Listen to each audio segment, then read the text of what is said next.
চতুর্থ শ্রেণী বাংলা। তো আজকে আমরা সমাধান করব পৃষ্ঠা নাম্বার 15, 2026 সালের বই,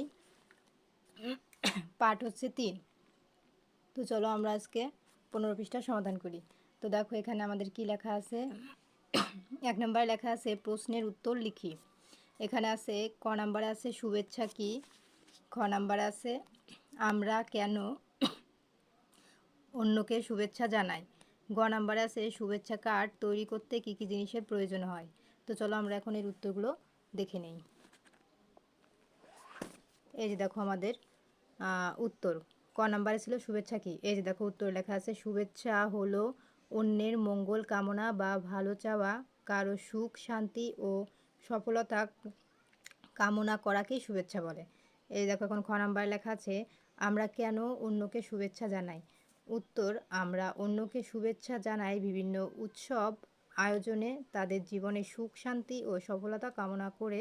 এর মাধ্যমে তাদের সঙ্গে আমাদের সম্পর্ক মধুর আর আর তারা ভালো কাজের অনুপ্রেরণা পায়। তাছাড়া অন্যদের প্রতি শ্রদ্ধা ও ভালোবাসা প্রকাশের জন্য আমরা শুভেচ্ছা জানাই। এখন দেখো গ নম্বরে আমাদের আছে শুভেচ্ছা কার্ড তৈরি করতে কী কী জিনিসের প্রয়োজন হয়। উত্তর শুভেচ্ছা কার্ড তৈরি করতে কয়েকটি জিনিস প্রয়োজন হয়, সেগুলো হলো বড় মোটা কাগজ, রঙিন কাগজ, কাঁচি, রঙিন কলম আর আঠা। তো এই ছিল আমাদের সমাধান। তো আমাদের 1 নম্বর প্রশ্নের উত্তর কমপ্লিট। এখন আমরা চলে যাব 2 নম্বরে। দেখো 2 নম্বরে আমাদের কি লেখা আছে।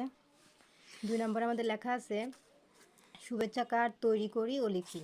তো এখানে আমাদের উপলক্ষগুলো লেখা আছে, আর এখানে আমাদের লিখতে হবে শুভেচ্ছা কার্ডে যা লিখতে পারি, মানে এইখানের এই উপলক্ষে আমরা শুভেচ্ছা কার্ডে কী কী লিখতে পারি সেইগুলো আমরা এর মধ্যে লিখব। যেমন দেখো এখানে লেখা আছে ছোট ভাইয়ের জন্মদিন। তো ছোট ভাইয়ের জন্মদিন উপলক্ষে আমরা শুভেচ্ছা কার্ডে কী কী লিখতে পারি সেগুলো আমরা এখানে লিখব। আবার দেখো ঈদ, পূজা, বড়দিন, বুদ্ধ পূর্ণিমা, এই উপলক্ষে আমরা শুভেচ্ছা কার্ডে কী কী লিখতে পারি নিমন্ত্রণ হিসাবে, তো এগুলো এখানে আমাদের লিখতে হবে। সেম এরকমই বাংলা নববর্ষ, মায়ের জন্মদিন, বিজয় দিবস, এই উপলক্ষে শুভেচ্ছা কার্ডে আমরা কী কী লিখতে পারি এর মধ্যে সেইগুলো লিখতে হবে। তো চলো আমরা উত্তরগুলো দেখে নিই। এবং উত্তর দেখানোর আগে বলে রাখি চ্যানেলটি সাবস্ক্রাইব করে দিতে, কারণ চ্যানেলটি সাবস্ক্রাইব করলে আমি ভিডিও আপলোড করলে অটোমেটিক তোমাদের ফোনে ভিডিওগুলো চলে যাবে। তো চলো আমরা উত্তরটা দেখে নিই। এই যে দেখো আমাদের প্রশ্নটি এখানে ছিল, আর এই যে দেখো আমাদের উত্তর। এই যে প্রথমে ছিল আমাদের, এই যে দেখো প্রথমে আমাদের এখানে লেখা আছে ছোট ভাইয়ের জন্মদিন। এই যে ছোট ভাইয়ের জন্মদিন, তো শুভেচ্ছা কার্ডে আমরা এখানে কি লিখবো। দেখো এখানে লেখা আছে শুভ জন্মদিন ভাই, অনেক বড় হও। এখন দেখো তারপরে আমাদের লেখা আছে ঈদ, পূজা, বড়দিন, বুদ্ধ পূর্ণিমা। তো এই শুভেচ্ছা কার্ডে আমরা যা লিখতে পারি লিখবো হচ্ছে ঈদ মানে আনন্দ, ঈদ মানে খুশি, ঈদ মোবারক। আবার এটা হচ্ছে ঈদের জন্য। আর দুর্গা পূজার জন্য আমরা কি লিখতে পারি শারদীয় দুর্গোৎসবের শুভেচ্ছা। আবার আমরা বুদ্ধ পূর্ণিমাদের জন্য কি লিখতে পারি, এই যে শুভ বড়দিন, তোমার জীবন হোক সুন্দর ও শান্তিময়। আর এখানে আমরা লিখব শুভ বুদ্ধ পূর্ণিমা, যাদের বুদ্ধ পূর্ণিমা আছে তারা সেইটার ক্ষেত্রে এটা লিখবা।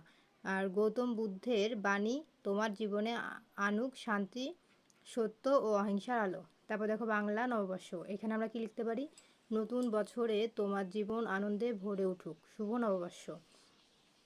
মায়ের জন্মদিন, তো এখানে আমরা কি লিখব শুভ জন্মদিন মা, অনেক অনেক ভালোবাসি তোমায়।